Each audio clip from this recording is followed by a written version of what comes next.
आणि अचूक वाचन दिलेले आहे। 3. कौतुकाची थाप। पावसाळ्याचे दिवस होते। शाळा सुटली। मुले घरी गेली। थोड्याच वेळात रवी, बिनय, विनय, अनिल, अमित ठरल्याप्रमाणे मैदानात आले।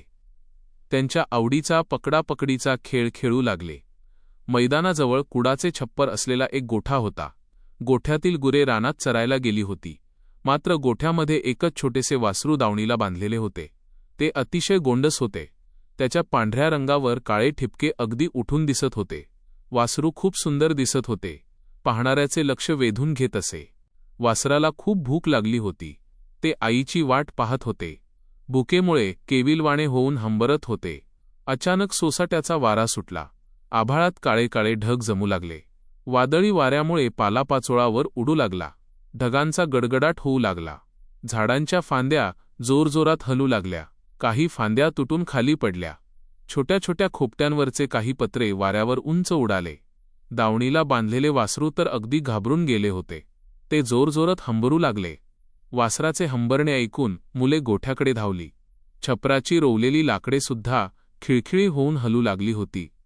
पाचट तुराट्या खाली पडायला सुरुवात झाली होती। वासरू स्वतःची सुटका करून घेण्यासाठी आटोकाट प्रयत्न करत होते। पूर्ण ताकदीनिशी दाव्याला हिसका देत होते आणि जोरजोरात हंबरत होते। वादळाची पर्वा न करता मुले गोठ्यात गेली। त्यांनी वासराचे दावे सोडले। दावे धरून वासराला बाहेर आणले। त्याच क्षणी मागे जोराचा काडकाड असा आवाज झाला आणि संपूर्ण छप्पर जमिनीवर कोसळले।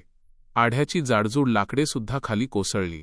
वासरू तिथे असते तर कदाचित त्या वजनदार लाकडांखाली त्याचा प्राणही गेला असता, पण मुलांनी वासराला अगदी वेळेत संकटातून बाहेर काढले आणि त्याचा जीव वाचवला। ही वार्ता हळूहळू संपूर्ण गावात आणि शहरात पोहोचली। मुलांच्या शाळेत देखील बातमी पोहोचली। सर्वांनी मुलांचे कौतुक केले। परिपाठाच्या वेळी मुख्याध्यापकांनी रवी, विनय, अनिल, अमित या चौघांचेही पुस्तके देऊन भरभरून कौतुक केले। अडचणीत सापडलेल्यांना आपण अशीच मदत करायला हवी, असे मुख्याध्यापकांनी शाळेतील सर्व मुलांना सांगितले। मुख्याध्यापकांनी दिलेली कौतुकाची थाप मुलांच्या चेहऱ्यांवर आनंद देऊन गेली। वजा अय्यूब पठाण लोहगावकर।